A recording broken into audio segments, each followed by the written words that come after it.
Patuloy na nakaapekto ang southwest monsoon o habagat sa Luzon.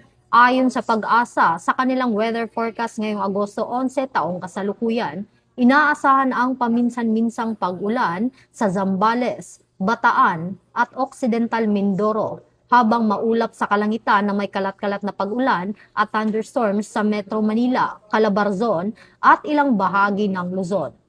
Samantala, bahagyang maulap sa kalangitan at mga paunti-unting pag-ulan ang mararanasan sa nalalabing bahagi ng Luzon, Visayas at Mindanao. Posible ang biglaang pagbaha at pagguho ng lupa, lalo na sa mga lugar na makararanas ng katamtaman hanggang malakas na pag-ulan. Sa labas naman ng Philippine Area of Responsibility, namataan ang Tropical Storm Pelu na nasa 3,355 km silangan ng extreme northern Luzon.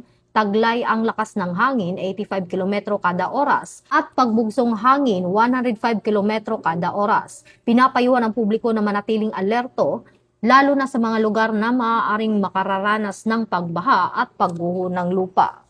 Bagong PNP para sa bagong Pilipinas, serbisyong mabilis, tapat at nararamdaman.